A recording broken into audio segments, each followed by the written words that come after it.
अस्सलाम वालेकुम। Programme night addition में हम आपको खुशामदीद कहते हैं। नाजरीन, आसिफ अली जरदारी लाहौर में मौजूद हैं, जबकि पीडीएम ने कराची में स्टेज जमाने की तैयारी कर ली है। अपोजिशन लीडर शहबाज शरीफ ने पीडीएम के मुर्दा घोड़े में जान फूंकने के लिए एक एपीसी का इजलास तलब किया है, जबकि अपोजिशन जमातों ने डिप्टी स्पीकर के खिलाफ तहरीक अदम एतमाद भी वापस ले ली है। दूसरी तरफ हमजा शहबाज ने परवेज़ इलाही को पंजाब असम्बली की नई बिल्डिंग की मुबारकबाद तो दे दी, मगर इससे ये चहमगोइयाँ शुरू हो रही हैं कि आइंदा इलेक्शन में नून लीग और काफ लीग मुत्तहदा मुस्लिम लीग की शक्ल में भी ढल सकते हैं। मुस्लिम लीग नून के सदर शहबाज शरीफ और उनके बेटे हमजा शहबाज तो मुतहरिक हैं, जबकि नवाज शरीफ और मरियम नवाज एक बार फिर से उन्होंने खामोशी इख्तियार की हुई है। दूसरी तरफ पीपल्स पार्टी भी मुतहरिक हुई हुई है। आसिफ अली जरदारी साहब इलेक्शन 2023 को कामयाब बनाने के लिए बजाते खुद मैदान में उतरे हुए हैं। महसूस यही होता है कि पीपल्स पार्टी नून लीग पर भारी पड़ेगी, क्योंकि अभी से पीपल्स पार्टी ने नून लीग के अब्दुल कादिर बलोच और सनाउल्लाह जहरी को साथियों समेत अपनी पार्टी में शामिल कर लिए, जबकि कराची से भी पीटीआई के मकामी रहनुमा सरदार अजीज की विकेट उड़ाने में कामयाब हो गए। जबकि कुछ अर्सा पहले गिलगित बल्तिस्तान में भी पीपल्स पार्टी ने ठीक ठाक सीटें अपने नाम की थी। शहबाज शरीफ ने एपीसी बुलाने का इंदिया तो दिया है, मगर इस हवाले से कोई तारीख अभी तक नहीं दी गई है। जबकि मौलाना फजलुर रहमान ने कराची में पीडीएम के प्लेटफॉर्म से पावर शो करने का ऐलान किया है। हालांकि पीडीएम के मौजूदा इत्तेहाद में पीपल्स पार्टी और एएनपी शामिल नहीं है, तो इससे यह साबित हुआ कि पीडीएम का दोबारा मुतहरिक होते ही कराची जैसे बड़े शहर में जलसा करना क्या पाकिस्तान पीपल्स पार्टी को एक वाज़ेह पैगाम देने की कोशिश की जा रही है कि अगर आप लोग हमारे साथ नहीं भी हैं तब भी हम हुकूमत के खिलाफ तहरीक चला सकते हैं। जबकि बिलावल भुट्टो ने हुकूमत के खिलाफ तहरीक चलाने के लिए शहबाज शरीफ की क़यादत में सारे पार्टी रहनुमाओं के साथ खड़े होने का भी बबांग दोहल ऐलान किया हुआ है। तो इससे जाहिर क्या होता है कि एक तरफ बिलावल शहबाज शरीफ के साथ साथ हाथ भी मिलाते हुए नजर आ रहे हैं, जबकि हमजा शहबाज हुकूमती पार्टी के इत्तेहादी परवेज़ इलाही से बगलगीर होते हुए भी नजर आ रहे हैं। दूसरी तरफ जरदारी साहब लाहौर में हैं, जहां से ये खबरें आ रही हैं कि पीपल्स पार्टी ने जनूबी पंजाब में पंजे गाड़ने के लिए जहांगीर तरीन ग्रुप को अपने साथ मिलाने की मंसूबा बंदी हो रही है। मैं बात करूंगी, मुझे ज्वाइन कर रहे हैं पाकिस्तान पीपल्स पार्टी के सीनियर रहनुमा बैरिस्टर एतजाज़ एहसन साहब। अस्सलाम वालेकुम, बहुत बहुत शुक्रिया चौय साहब आपका। चौय साहब, सबसे पहले तो बीबी शहीद की आज 68वीं सालगिरह है, इस पर मैं आपका मैसेज लेना चाहूँगी। आज की पीपल्स पार्टी और बीबी की जो पीपल्स पार्टी थी, आप कोई फ़र्क देखते हैं? क्या पैगाम है आज आपका उनके लिए? बुनियादी तौर पे पीपल्स पार्टी की जो सही तरीन समत थी वो बेनज़ीर भुट्टो शहीद के वक्त की ही थी। और बीबी का एक जो फ़हम फरासत थी बीबी की, और बीबी की जो खुद अपना अमल था, वो पाकिस्तान पीपल्स पार्टी में और उसके जियाले में और उसके वर्कर में और उसके कारकुन में और उसके ओहदेदार में एक जान डाल देने वाली पॉलिसी थी बीबी की। और बीबी ने इस वजह से कभी ये नहीं आप देखें सोचा कि वो कोई इत्तेहाद कर सकती हैं मुस्लिम लीग नून से। मुस्लिम लीग को वो हमेशा इस्टेब्लिशमेंट की पार्टी समझती रही। ये वजह कि उन्होंने एक मायदा उनसे किया जो COD मायदा था, जो चार्टर ऑफ डेमोक्रेसी, वो इत्तेहाद नहीं था। वो एक कि आइंदा हम ये ऐड करते हैं कि जो हमने गुज़श्ता 10 साल में, एक दिहाई में हमसे गलतियां हुई हैं कि हम नवाज शरीफ गवर्नमेंट आया तो उसकी टांग खींचते रहे, वो हम गवर्नमेंट में आए तो हमारी टांग। चार्टर ऑफ डेमोक्रेसी की भी तो धज्जियां उड़ाई गई दोनों तरफ से चौय साहब, उसकी कौन सा लाज रखी गई? दोनों तरफ से नहीं, बुनियादी तौर पे मियां मोहम्मद नवाज शरीफ ने उसके चार्टर ऑफ डेमोक्रेसी की धज्जियां उड़ा के और एक फ़ायदा हासिल करने की कोशिश की। जब आप चीफ जस्टिस इफ्तिखार मोहम्मद चौधरी की अदालत में काली टाई और काला कोट पहन के पहुंच गए थे मेमो गेट में, पाकिस्तान पीपल्स पार्टी और सदर आसिफ अली जरदारी के ख़िलाफ़ एक झूठा केस बना के और झूठा इल्ज़ाम लगा के, और चीफ जस्टिस ने 15 मिनट में कमीशन बना दी थी, और वो सारा कुछ तय हुआ था, इनका पहले से तय था। ये मैं आपको वसूख से बता सकता हूँ। अच्छा। और इसके पास मैं इस बात का शाहिद हूँ। पर वो उस वक्त नवाज शरीफ ने सुप्रीम कोर्ट और सुप्रीम कोर्ट के चीफ जस्टिस को का चार्टर ऑफ डेमोक्रेसी के खिलाफ और उसके असूलों के खिलाफ, उसके हरूफ और उसके जो मंदरजात थे उनके खिलाफ उनकी मुखालफत करते हुए, उनको पामाल करते हुए, और लेकिन चीफ जस्टिस के जरिए बीबी की मुशर्रफ से मुलाकातें, मुशर्रफ से डील, वापस आना, इंतखाबात में हिस्सा लेना, क्या ये चार्टर ऑफ डेमोक्रेसी की खिलाफ वर्जी नहीं थी?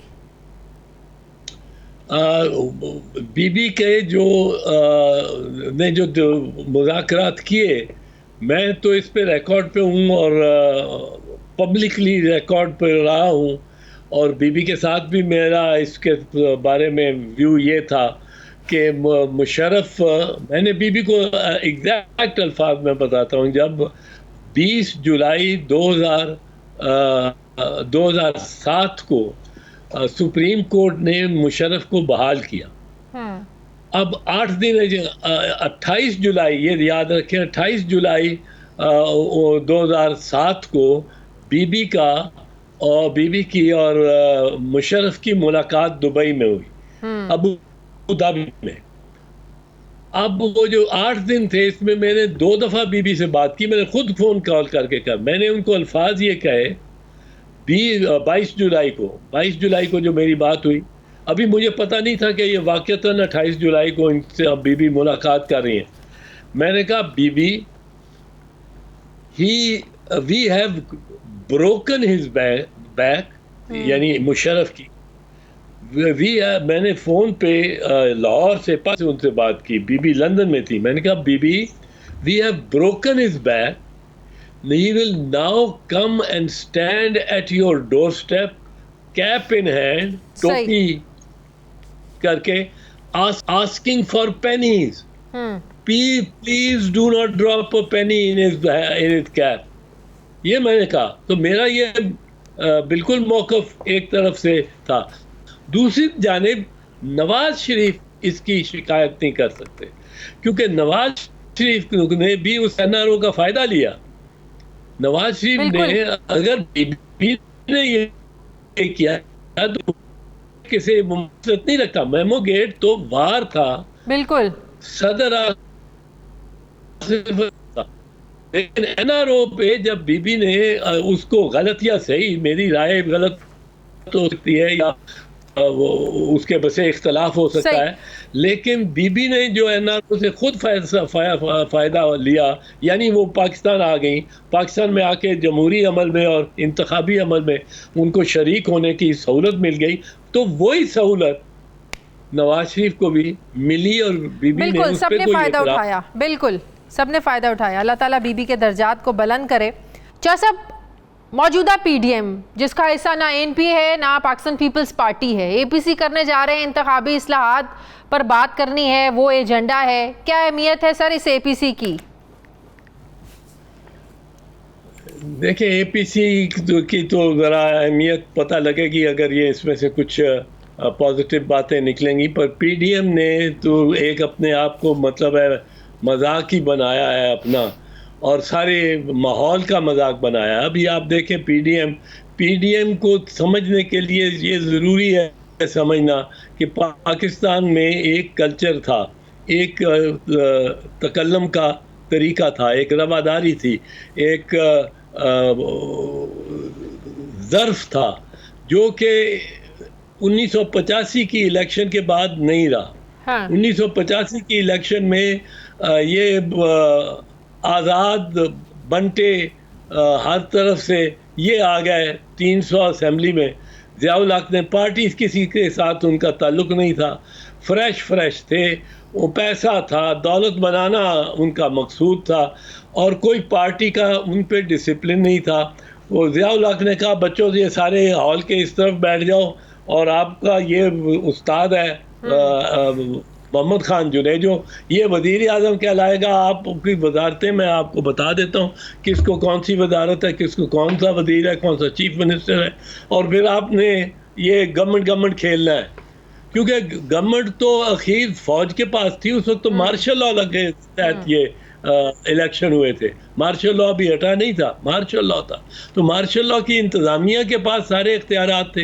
ये जिस तरह गुड्डा गुड्डी का खेल होता है, ये वजारत वज़ीर ये खेलना शुरू हो गया और ये अपने आप को समझना शुरू हो गया कि मुझे एक बात बताएं जॉय साहब, अगर पीडीएम मुत्तहिद होकर वाकई चलती, पाकिस्तान पीपल्स पार्टी, नून लीग, मौलाना, एएनपी, तो क्या वाकई हुकूमत को कोई टफ टाइम दे सकती थी ये पीडीएम?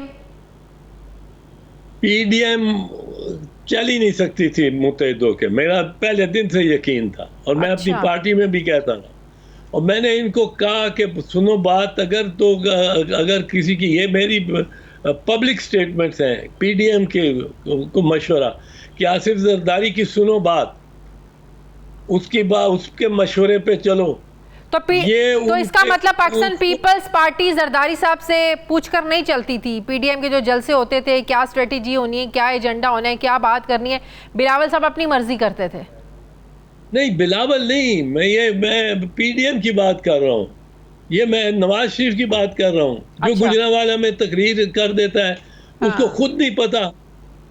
2 मरतबा उसके बाद इन्होंने खामोशी इख्तियार किया। और गुजरांवाला की तकरीर नवाज शरीफ की देखें और आज का नवाज शरीफ देखें। उसको आज का नवाज शरीफ, आपको लगता है उससे पीडीएम को नुकसान पहुंचाया है?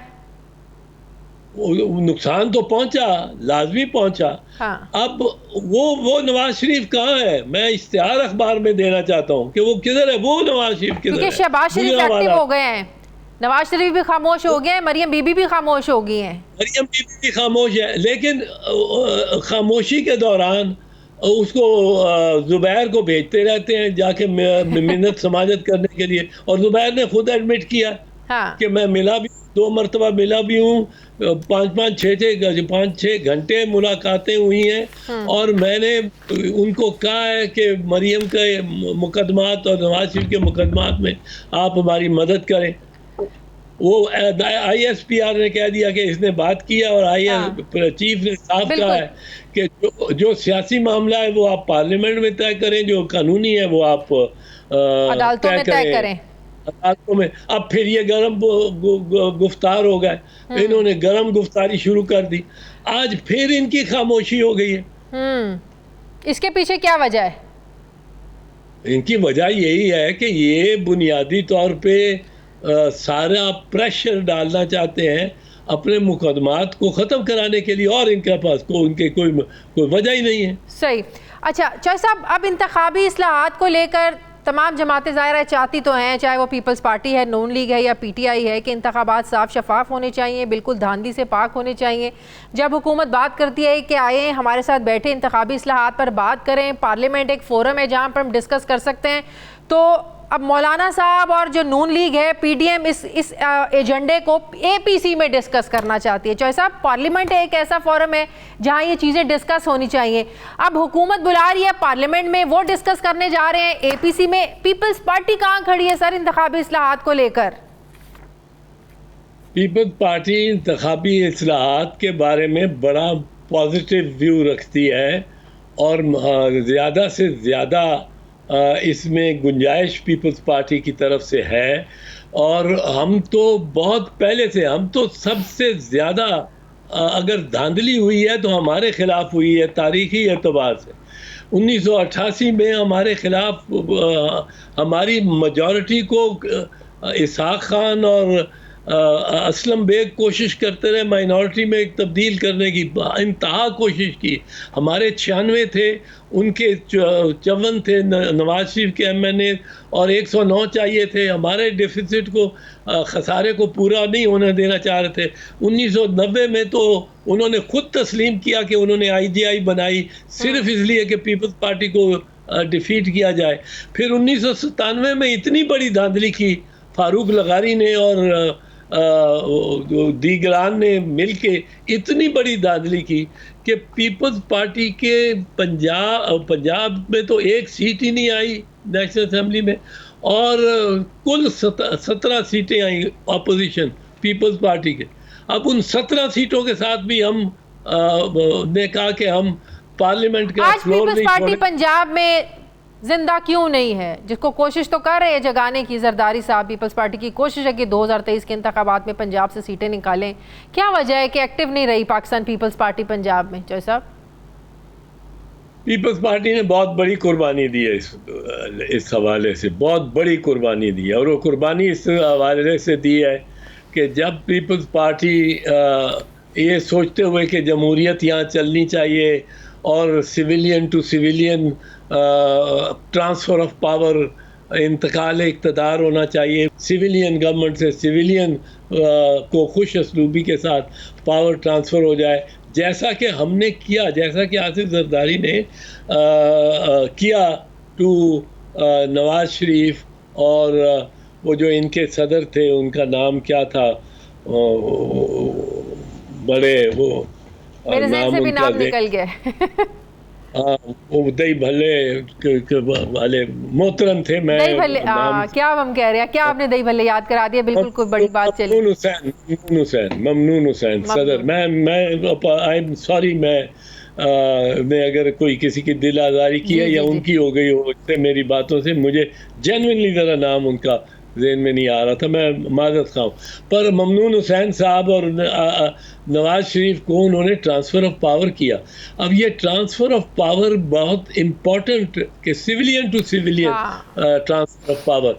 और पीपल्स पार्टी ने तो इस, अब नुकसान जो पीपल्स पार्टी ने इसमें उठाया कि पीपल्स पार्टी ने ये कह दिया उनको, नवाज शरीफ को, जब नवाज शरीफ की गवर्नमेंट बनी कि हम आप 4 साल तो हम सियासत ही नहीं करेंगे, आप हुकूमत करें, ताकि आपकी हुकूमत मुस्तहकम रहे, ताकि आपको हुकूमत को शिकायत या ना हो, ये ना पैदा हो कि जी पीपल्स पार्टी ने या अपोजिशन ने ये करके हमारा काम में रुकावट डाल दी या ये करके रुकावट डाल दी। उन्होंने बेइंतहा गलत काम भी किए। उन्होंने जो टीटीज अपनी सारी, ये सारे टेलीग्राफिक ट्रांसफर और केस में उस वक्त के बने हुए हैं शहबाज शरीफ के खिलाफ। पर वो, हमने कहा कि जी हम सियासत में नई रिवायत डालना चाहते हैं, हम अपोजिशन करते। हमने वो जो 4 साल गंवा दिए, वो हमें यकीनन उसका पाकिस्तान पीपल्स पार्टी को पंजाब में बहुत नुकसान हो। तो पाकिस्तान तहरीक इंसाफ तो अगले इंतखाबात में सिंध से भी पीपल्स पार्टी का वो बड़े कॉन्फिडेंट हैं कि सफाया हो जाएगा, अगली हुकूमत सिंध में तहरीक इंसाफ की होगी। चौधरी साहब, हाँ चलो अच्छी बात है, कॉन्फिडेंट होना चाहिए किसी को, ये तो हम नहीं कहते कि कॉन्फिडेंट ना हो, पर वो देख लेंगे। वो तो आज़ाद इलेक्शन होने चाहिए और तो सर बैठ के बात होनी चाहिए ना पार्लियामेंट में, ना कि एपीसीज में बैठ के ये एजेंडे डिस्कस हों। जी मैं ये आपकी बात नहीं सुनी। मैं ये कह रही हूँ, तो फिर तो अगर वाकई हर जमात चाहती है कि इंतखाबात साफ शफाफ हों, तो फिर तो पार्लियामेंट में इसी इशू को डिस्कस करना चाहिए ना, इंतखाबी इस्लाहात। अगर तमाम जमातें इलेक्टोरल रिफॉर्म्स चाहती हैं तो हुकूमत के साथ बैठने में हर्ज क्या है? ईवीएम मशीन क्यों काबिल कबूल नहीं है ऑपोजिशन के लिए, इलेक्ट्रॉनिक वोटिंग मशीन? शादिया, ये सारा एतमाद का मामला होता है। हाँ, ये सारा एतमाद का मामला होता है, इसमें ना कोई टेक्नोलॉजी का इतना अमल दखल है। टेक्नोलॉजी मैं आपको बता दूं, टेक्नोलॉजी एक तो ये है कि बड़ा सिंपल है कि अगर शफाफ हो तो आप बटन दबाएं या अंगूठा लगाएं, तो अंगूठा वो मशीन पढ़ ले, वो बैलेट पेपर सामने आ जाए। आप तो एतमाद कैसे बहाल होगा?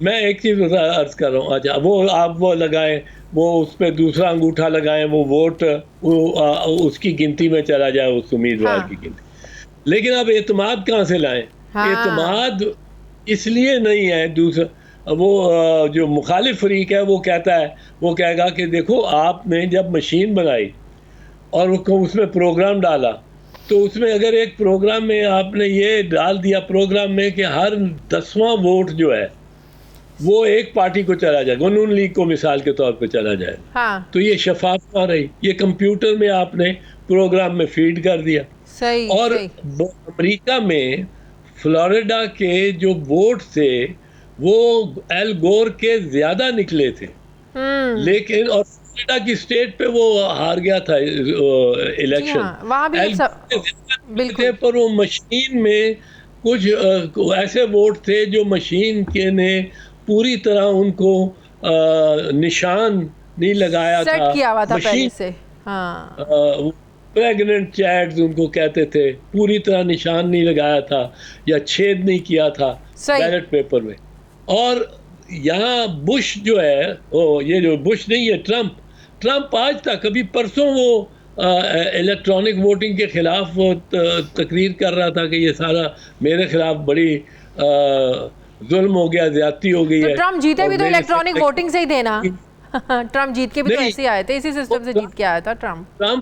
पर वो इलेक्ट्रॉनिक वोटिंग पे ये इस वक्त एतमाद नहीं कर रहा। हाँ, अब अगर ना माने तो फिर वो ये एतमाद की बात है। सही, बिल्कुल सही। बहुत एतमाद पैदा होना पड़े। बहुत बहुत शुक्रिया। पाकिस्तान पीपल्स पार्टी के सीनियर बैरिस्टर एतजाज अहसन साहब मेरे साथ थे। बहुत शुक्रिया आपका। मुझे ब्रेक लेनी है नाज़रीन, वापस आते हैं एक छोटे से वक्फे के बाद।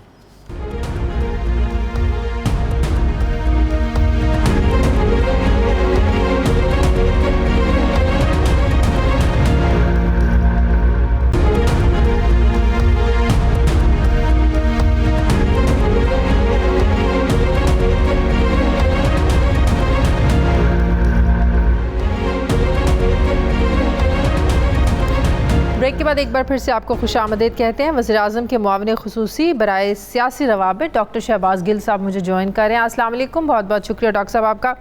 डॉक्टर साहब, क्या वजह है कि जब भी कोई हुकूमती नुमाइंदा विफाक से कराची जाता है, सिंध हुकूमत पर इल्ज़ामात की एक बुछाड़ कर दी जाती है, करप्शन के इल्ज़ामात। कल फवाद चौधरी साहब ने भी ये बातें की कि जो पैसे हैं यहाँ से जाते हैं लेकिन बरामद दुबई से होते हैं। आज आप भी काफ़ी गरजे बरसे। क्या ये सूबे के मामलात में मुदाखलत नहीं है? सिंध हुकूमत पर बार बार तनकीद, बार बार करप्शन के इल्ज़ामात, बार बार जो है ना वो आप लोग तनकीद का निशाना बनाते हैं सिंध हुकूमत को। सर बहुत शुक्रिया मैडम। देखिए, बात यह है कि पाकिस्तान में तमाम सूबे और पाकिस्तान के जितने भी यूनिट्स हैं, उसकी जो पब्लिक है वो ये हक रखती है कि जिन भी लोगों को वहां पर वोट दिया वो उनकी आवाज़ उठाएं। सिंध में हमारे पास एक मेजर वोट बैंक है पाकिस्तान तहरीक इंसाफ के पास, और हमने कराची में तकरीबन क्लीन स्वीप किया है। हमारे MPAs हों या MNAs हों, हमने वहां से मेजॉरिटी सीट्स नहीं बल्कि ऑलमोस्ट क्लीन स्वीप किया है। अब हम सिंध के अंदर स्टेक होल्डर हैं। जब हम सिंध के अंदर स्टेक होल्डर हैं तो हमने यहाँ पर बात करनी है। फॉर एग्जांपल, ये सवाल आप कभी नून लीग से नहीं करेंगी जब वो पंजाब के अंदर तनकीद करेंगे। KP में तो 2/3 अक्सरियत है हमारी, तो दूसरी पार्टियों के पास बहुत कम सीटें हैं। अगर आप बलूचिस्तान में देखें तो वहां भी अपोजिशन बहुत कम है। तो सिंध और पंजाब दो ऐसे सूबे हैं जहां पर दो बड़ी भारी अपोजिशन पार्टीज हैं एक दूसरे के खिलाफ। पाकिस्तान मुस्लिम लीग नून जो है वो हर चीज के ऊपर तनकीद करती है और तनकीद करना उनका हक है। इसी तरीके से और अगर वो जायज तनकीद हो, इसी तरीके से जिन चीजों पे हम समझते हैं कि उनकी तनकीद जायज है वो हम उसका जवाब भी देते हैं टेलीविजन पे आके। हमें ये लगता है कि सिंध के अवाम के साथ जो किया गया कि एक तरफ बिलावल भुट्टो जो है, जरदारी जो है, वो एक तरफ बात करते हैं कि कोविड की वैक्सीन फेडरल गवर्नमेंट ने नहीं खरीदी। 18वीं तरमीम के बाद सेहत का जो इशू है वो सूबाई गवर्नमेंट के पास है। चलें कोविड वैक्सीन को छोड़ देते एक मिनट के लिए। आप ये कह सकते हैं कोविड के बारे में कि हमें बाहर से वैक्सीन मिलती नहीं, सूबा ये कह सकता है। चलें, आप वफाक पे जरूर तनकीद करना चाहते हैं, करें भाई। कुत्ते के कांटे की वैक्सीन तो आप दे सकते हैं। मुझे बताइए, आज दुनिया के किस मुल्क में 700-800 बच्चा कुत्ते के कांटे से साल में मरता है? यहाँ मर रहे हैं सिंध में। उसके अलावा सिंध में पानी की सिचुएशन क्या है? फिर तो इतने, इसमें कोई शक नहीं है। बात सुने ना, तो फिर NA 249 में सिंध के अवाम को पीपल्स पार्टी का नुमाइंदा चुनने की क्या जरूरत थी? आप लोगों की तो वो जीती हुई सीट थी, फैसल वाउडा ने खाली की थी। फिर तो वो सीट आप लोगों को मिलनी चाहिए थी, अवाम को वोट फिर तो PTI को मिलना चाहिए था, PTI की जीत होनी चाहिए थी फिर तो। देखिए, ये हम पंजाब में भी बहुत दफ़ा ये बात करते रहते हैं और बताते रहते हैं कि पाकिस्तान तहरीक इंसाफ की गवर्नमेंट अगर जिस तरह नून ज़िमनी इलेक्शन लड़ती थी उस तरह लड़े तो सारे ज़िमनी इलेक्शन हम जीतेंगे। आपको याद होगा, हम नौशहरा में एक सीट हारे थे KPK के अंदर, और पाकिस्तान तहरीक इंसाफ जो है अगर KP में भी अपनी सूबाई हुकूमत इस्तेमाल करती तो हम वहाँ भी जीतते। लेकिन सिंध हुकूमत ऐसे बिलीव नहीं करती। आप अगर आपको याद हो कि हमारे हलीम आदिल शेख को किस तरीके से सियासी इंतकाम का निशाना बनाया गया, उनकी गाड़ी पे पैदर पे हमले किए गए।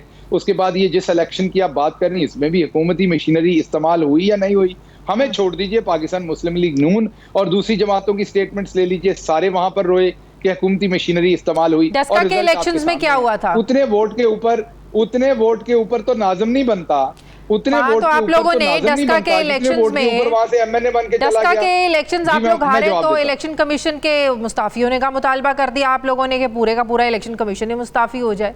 वो साफ शफाफ इलेक्शन नहीं थे जब नून लीग जीती थी। देखिए, दो बातें। पहली बात तो ये कि जो डस्का का इलेक्शन है, डस्का की सीट हमेशा से पाकिस्तान मुस्लिम लीग नून की थी, बहुत सालों से। हमने वहां पर अपना ग्राउंड गेन किया है, लूज नहीं किया। हमने वहां पर अपना वोट बैंक इंक्रीज किया है। हम वहां पर पंजाब के अंदर भी गवर्नमेंट के अंदर है और फेडरल में भी है। अगर हम वहां पर वही काम करने की कोशिश करते जो सिंध की हुकूमत कर रही है, तो हम भी वो सीट जीत जाते जैसे सिंध जीता है। मैं दोबारा आपकी खिदमत में अर्ज कर रहा हूं कि जितनी वोटों पर वो एमएनए बन के गए, इतनी तो गुस्सा इलेक्शन कमीशन पे क्यों निकाला था? उनसे मुस्ताफी होने का मुतालिबा किन बुनियादों पर था? नहीं, इलेक्शन कमीशन का शाजिया जो इशू है वो बिल्कुल डिफरेंट है। इलेक्शन कमीशन पे हमारे बहुत सारे गिले हैं। इलेक्शन कमीशन ने बिल्कुल भी कोऑपरेट नहीं किया और सुप्रीम कोर्ट के अहकामात को इंप्लीमेंट नहीं किया सेनेट के इलेक्शन को शफाफ करवाने में। इलेक्शन कमीशन बिल्कुल सेनेट के इलेक्शन जो है चंद 100 लोगों के दरमियान इलेक्शन होता है और उनके बैलेट पेपर्स 2 घंटे में ज्यादा से ज्यादा जो है प्रिंट हो सकते हैं और धांधली रोकी जा सकती थी। उसके बाद जो तमाशा लगा, जो खरीदो फरोख्त हुई और आप लोग अगले 3 महीने प्रोग्राम करते रहे, उससे क्या आपकी और हमारी इज्जत में इजाफा हुआ कि वोट बिके हैं सेनेट के अंदर? अगर इलेक्शन कमीशन उस टाइम हमारी नहीं तो सुप्रीम कोर्ट की सुन लेता। यही मसला हर सियासी जमात का, इंतखाबी इस्लाहात का, धांधली को रोकने का, साफ शफाफ इंतखाबात का। फिर ईवीएम को लेकर ऑपोजिशन को राजी क्यों नहीं कर पा रहे आप लोग? इलेक्शन कमीशन को आप लोगों का इंतखाबी इस्लाहात जो आप लोगों ने मंजूर करवाया बिल कौमी असम्बली में 2020 में जून में, उस पर तो इलेक्शन कमीशन को इतने एतराजात हैं। देखिए, इलेक्शन कमीशन एतराज करने वाला इदारा नहीं है। इलेक्शन कमीशन ने कानून को इंप्लीमेंट करना है। इलेक्शन कमीशन इसमें फरीक ना बने। इलेक्शन कमीशन एक इदारा है जिसने मुल्क के अंदर बने हुए कानून को इंप्लीमेंट करना है। इलेक्शन कमीशन जो है वो इलेक्शन को शफाफ कराने का इदारा है। इलेक्शन कमीशन जो है वो सबके ऊपर फौकियत ना ले, कॉन्स्टिट्यूशनली उनका नहीं बनता। जब कहीं इलेक्शन अनाउंस होता है तो लेकिन आइन में जो उनकी जिम्मेदारी है उनसे तो दस्तबरदार नहीं कर सकते ना आप लोग। आइन में उनकी जिम्मेदारी है और वही आइन ही असेंबली बनाती है और असेंबली उन्हें बता रही है, तो उन्हें आइन के अंदर रह के अपनी जिम्मेदारियां पूरी करनी चाहिए, ना कि ये बताना चाहिए कि आप कौन सा कानून कैसे बनाइए। उनका काम नहीं है, तो ये एक कॉन्स्टिट्यूशनल असेंबली का काम है। तो लेकिन अगर पार्लियामेंट में जो मसले हल होने चाहिए, अगर आप बड़ी बाजिद हैं कि पाकिस्तान में इलेक्शन बड़े शफाफ होते हैं, तो फिर आपकी राय बिल्कुल ठीक होनी चाहिए उनके साथ। मैं तो ये पूछ रही हूँ, राजी क्यों नहीं कर पा रहे हैं आप लोग? फिर ऑपोजिशन को राजी करें ना। आप मुझे बताइए, चोर को कोई मजिस्ट्रेट राजी कर सकता है कि जनाब राजी हो जाइए, मैंने आपको सजा सुनानी है? इन चोरों के साथ बैठ के मामलात को हल भी करना चाहते हैं आप लोग। शेख रशीद साहब ने बात की कि अब तो ये वक्त है कि सबको मिलकर आगे चलना है। इंतखाबी इस्लाहात के मामले पर और बड़े मामलात हैं जिनमें कौमी असम्बली में ज़ाहिर है आपको ऑपोजिशन की जरूरत है, लेकिन एक तरफ जब चोर चोर के नारे लगाएंगे तो क्या एक्सपेक्ट करेंगे आप लोग ऑपोजिशन से? उनकी जरूरत भी है आप लोगों को। देखिए शाजिया, चोर उनको हम नहीं कहते, चोर तो उनको सुप्रीम कोर्ट और एहतसाब अदालतों से सजाएं मिली हुई हैं। अब जो वो हैं उनको वही कहेंगे ना, किसी और नाम से तो नहीं पुकार सकते।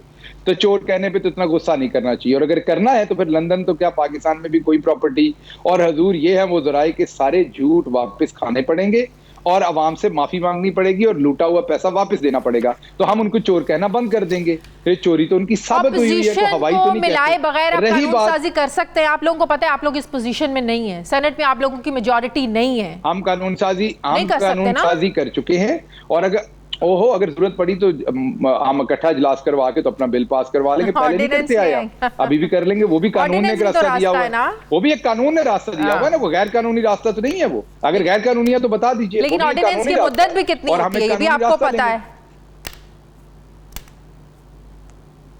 अगर ऑर्डिनेंस के जरिए आप लोगों ने चलना है तो उसकी मुद्दत कितनी होती है? वो देर पा तो नहीं है। अगर सेनेट में, अगर ये सेनेट मैडम आप मेरी बात नहीं समझ रही, अगर आप मेरी बात सुन लें तो आपको समझ आ जाएगी। जी प्लीज। अगर सेनेट में हमारा बिल रोका गया तो हम सेनेट और कौमी असम्बली का मुश्तरका इजलास करवा के वो बिल पास करवा लेंगे, वहां हमें अददी अक्सरियत मौजूद है और वो एक कानूनी रास्ता है। तो आप इस बारे में इतनी परेशानी ना लें, अगला इलेक्शन अब ईवीएम पे ही होगा और इनको हम करवा के दिखाएंगे, इनको मजीद वोट चोरी नहीं करने देंगे, ये माने या ना माने। एपीसी बुला रही है इस मामले पर इंतखाबी इस्लाहात के मुद्दे को लेकर। एपीसी बुलाएं, हमारी तरफ से कुछ और बुलाएं, ये इनका काम है। हम पार्लियामेंट में ये मसला ले आए हैं, पार्लियामेंट इसका राइट फ्लोर है। बाकी जो कुछ इन्होंने किया वो 2 साल ये कर करके बार बार इनको धूल चाटनी पड़ी है, इनके पल्ले कख नहीं रह गया। अब तो हालत ये है कि ये एक दूसरे से पनाह मांगते फिर रहे हैं। तो ये एपीसी करें या जो कुछ भी करें, फैसला ये पार्लियामेंट के अंदर होना है।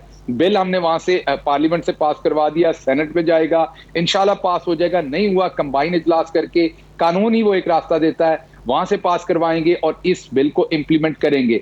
अगला इलेक्शन ईवीएम वोटों पे होगा। अब पाकिस्तान और ओवरसीज पाकिस्तानियों को हक भी मिलेगा वोट का, और हम एक जायज काम कर रहे हैं। इस जायज काम के लिए हमें इन चोरों के साथ जाके मिन्नतें करने की इनकी जरूरत नहीं है। और दूसरी बात, ओवरसीज पाकिस्तानियों को हर सूरत हक देंगे हम वोट का। ये इन्होंने पूरी कोशिश की उनको रोकने की, हम इनको बिल्कुल उनको ओवरसीज पाकिस्तानियों के वोट का हक रोकने नहीं देंगे।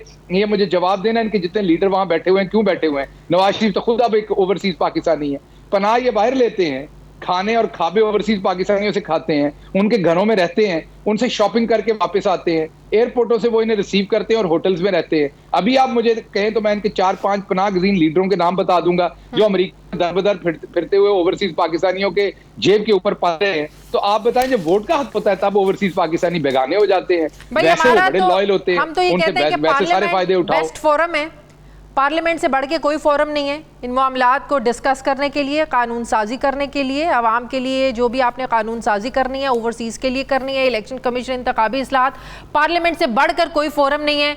और चोर चोर के नारे लगाकर भी आप लोग जो है ना इस तरह कानून साजी नहीं करवा सकते। बहुत बहुत शुक्रिया। डॉक्टर शहबाज गिल साहब, वज़ीर मुआविन खुसूसी बराए सियासी रवाबित, मेरे साथ थे। मुझे ब्रेक लेनी है, वापस आते हैं एक छोटे से वक्फे के बाद।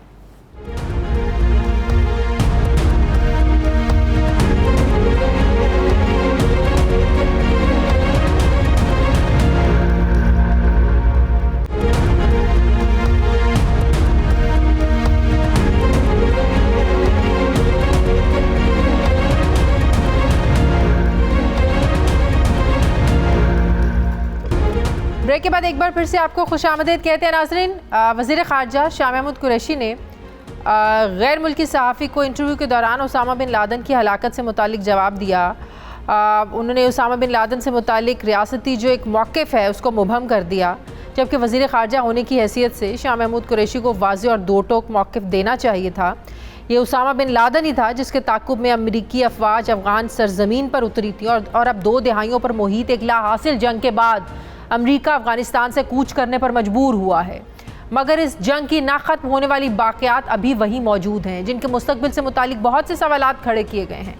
यानी अमेरिका तो अपनी अफ़वाज अफ़गानिस्तान से निकालने में लगा हुआ है, मगर अफ़गानिस्तान में मौजूद 18,000 कॉन्ट्रैक्टर्स, जिनमें से 7,000 फ़ौजी अमरीकी हैं, 6,000 अफ़गानी और 7,000 के करीब फ़ौजी ऑस्ट्रेलिया और दूसरे ममालिक के हैं जो कि अफ़गानिस्तान में मौजूद रहेंगे।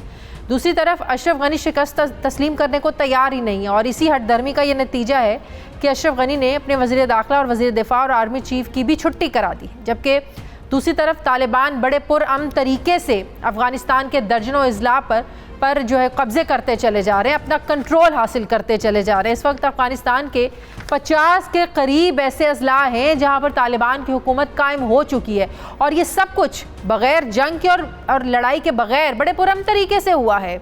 ताहम इससे सबसे बड़ी जो अमेरिका की टेंशन में इजाफा होता चला जा रहा है, क्योंकि वो अमन मुआहदे के तहत अमेरिका यहाँ से जा तो रहा है, मगर जहनी तौर पर अमेरिका अफ़गानिस्तान में ही अटका हुआ है। और यही वजह है कि अफ़गानिस्तान के करीब अड्डों की तलाश में भी है कि अगर मुस्तकबिल में कभी तालिबान पर हमला आवर होना पड़ जाए तो आसानी रहे। इस काम के लिए सबसे पहले पाकिस्तान से अड्डे लेने की बात की गई, जिस पर पाकिस्तानी हुकूमत ने इनकार कर दिया। प्राइम मिनिस्टर ने गैर मुल्की टीवी को इंटरव्यू में 2 टोक उन्होंने मौक़िफ़ इख्तियार किया, वाज़ेह अल्फाज में इनकार किया कि पाकिस्तान अब किसी भी ऐसी जंग का हिस्सा नहीं बनेगा और सवाल ही नहीं पैदा होता कि पाकिस्तान अपने जो स्पेसेस हैं, अपने अड्डे दे।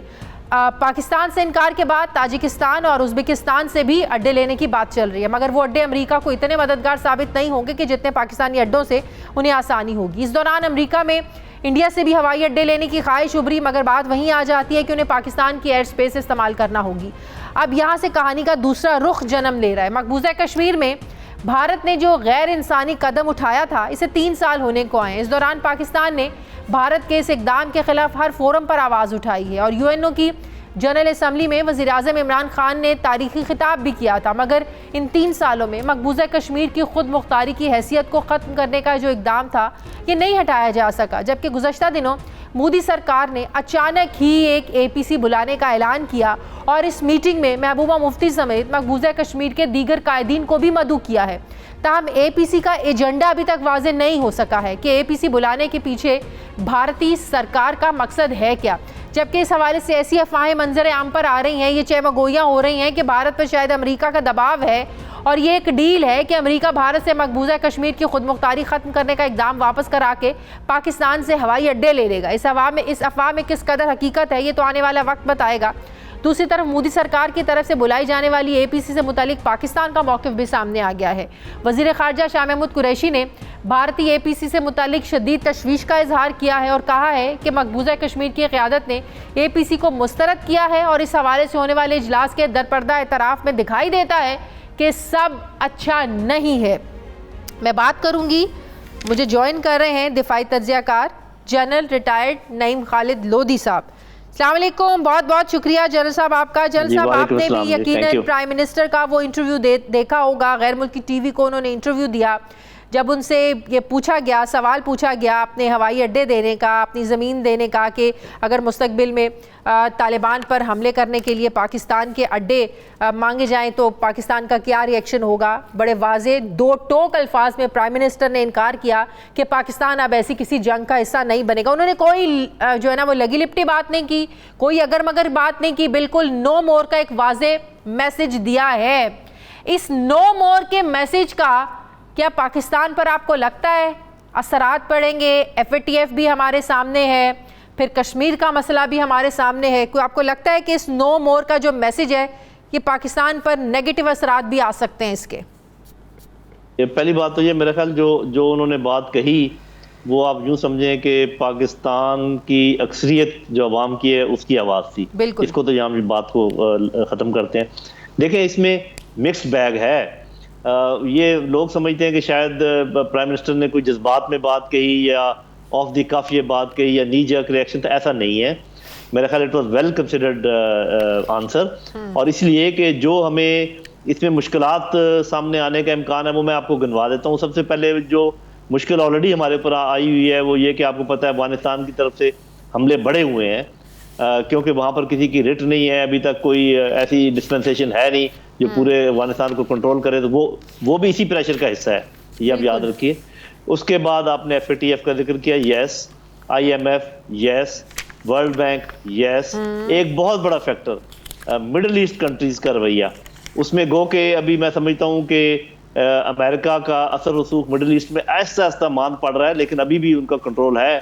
तो मेरा ख्याल वहाँ से भी आपको कोई थोड़ा सा प्रेशर आएगा आने वाले दिन। और ये सब कुछ तब होगा जब अमेरिकन मुकम्मल तौर पे इनखला कर जाएंगे, क्योंकि इस वक्त वो प्रिक्रियस सिचुएशन में है, उनकी सिचुएशन क्रिटिकल है। अभी वो आपको ज्यादा कुछ नहीं कहेंगे, लेकिन जुलाई के एंड में आप देखिएगा, अगस्त के शुरू में फिर ये क्या कुछ आता है। लेकिन जो सबसे बड़ी बात जिसका इम्कान है बहुत ज्यादा, और इस अमेरिकन पावर का मैं हमेशा जिक्र करता हूँ जब भी आपसे बात होती है, they have the power of perception management. वो आपके अवाम, आपकी हुकूमत और आपकी अफवाज के दरमियान खलीज पैदा करने की कोशिश करेंगे। और मैं तो ये भी कहूँगा कि इमरान खान की ज़ात की भी हमें हिफाजत ज़्यादा करनी पड़ेगी, क्योंकि ये ऐसे लोग हैं कि ये रजीम चेंजेस और पर्सनैलिटी चेंजेस में यकीन रखते हैं, और हिस्ट्री में बार बार ये साबित हुआ कि ऐसा हो सकता है। लेकिन हमें जो इसके फ़वाइद हैं, जो इमरान खान साहब ने बात की है, CPEC, China, Russia, central Asian countries, Iran, peaceful Afghanistan, बिल्कुल, तो ये सारी चीज़ें हमें इसके इंशाल्लाह जवाब में मिलेंगी। तो हम ये पार कर जाएंगे। अमेरिका बगैर सियासी हल के जा रहा है, ये बात प्राइम मिनिस्टर ने भी की, जिसके बाद आपको पता है कि वहाँ पर खाना जंगी का भी खतरा है, असरात पाकिस्तान पर भी पड़ेंगे। तो अमेरिका तो कुछ हासिल तो नहीं करके जा रहा, तो ये भुगतना तो पाकिस्तान को पड़ेगा, इस खाना जंगी के असरात तो पाकिस्तान पर आएंगे। जी देखिए, एक बात तो ये है कि अमेरिकन को इस बात की परवाह नहीं होती कि अगर वो अपने इंटरेस्ट परसू कर रहे हैं और कितने लोग भुगत रहे हैं या नहीं भुगत रहे, ये उनका कोई कंसिडरेशन नहीं होती। लेकिन ये नहीं कहा जा सकता कि वो कुछ हासिल किए बगैर जा रहा है। उसने चीन के असर रसूख को, चाइना के असर रसूख को, अपने रूस को गर्म पानी तक पहुंचने में अफगानिस्तान के अमन को 20 साल पीछे धकेला है। ये 20 साल पीछे धकेलना ये कोई छोटी बात नहीं है। तो जो ये ना कहें कि उन्होंने कुछ हासिल नहीं किया। अलबत्ता ये बात, दो बातें मैं बड़ा हैरान होता हूँ कि जब कुछ लोग कहते हैं कि अमेरिका जल्दबाजी में ना जाए, मेरी बहन 20 साल के बाद जाना भी अगर जल्दबाजी है तो फिर मुझे नहीं पता कि देर तक रहना क्या होता है। दूसरी बात कि जी वो कोई हल पेश करके नहीं जा रहा, जिसमें मैं इमरान खान साहब से भी इत्तेफाक नहीं करता। बात यह है कि आपके ख्याल में वो यहाँ हल चाहते थे, वो यहाँ अमन चाहते थे? अगर ऐसी कोई बात होती तो वो 20 साल उनके लिए क्या कम मौका था?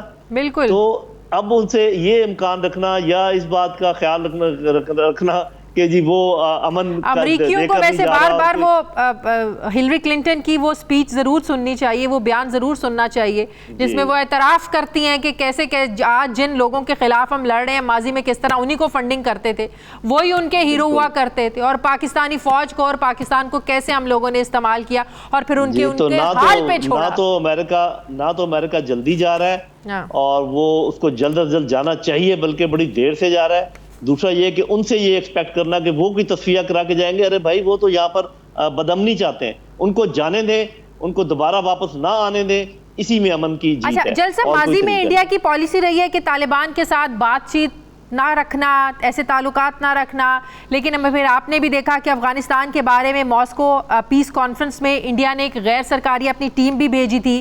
फिर गुज़श्ता साल दोहा में जो इजलास हुआ उसमें इंडियन वज़ीर ख़ारजा भी शामिल हुए।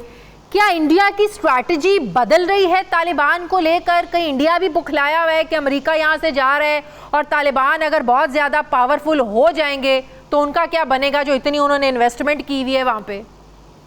जी बिल्कुल, ये देखें, जो बात दीवार पे लिखी होती है, जो बात ऑब्वियस होती है, रियल पॉलिटिक्स का तकाजा होता है कि उसके मुताबिक आप अपने आप को अलाइन करें। हिंदुस्तान बिल्कुल वही कर रहा है और इसी से आपको, और जो बाकी लोग जो ये समझते हैं कि यहाँ पर बहुत अफरा तफरी होगी और बहुत बड़ी जंग होगी और कोई पता नहीं कौन आएगा कौन जाएगा, ये सारी चीज़ें मेरा ख्याल अमेरिकन नैरेटिव है। वो ये चाहते हैं कि वो ये तासर दें कि अमेरिका के जाने की वजह से यहाँ बहुत हंगामा होगा। ऐसी बात नहीं है, सब ने अपने सबक सीखे हैं। छोटी सी ज़रूर चपकलिश होगी, रस्साकशी होगी, एक दूसरे के मसल आजमाएंगे, उसके बाद ग्रैंड जिरगा होगा, उसके बाद एक मखलूक हुकूमत बनेगी जिसमें तालिबान मेन स्टेक होल्डर्स होंगे। ये बात इंडिया को भी मालूम है, सबको मालूम है, सबको चाहिए, उन्होंने अपने सबक सीखे होंगे और इंशाल्लाह ऐसे हालात नहीं होंगे जिसका लोग। मोदी सरकार जो एपीसी बुला रही है, ये आपको क्या जेस्चर लग रहा है? क्या चीज जी?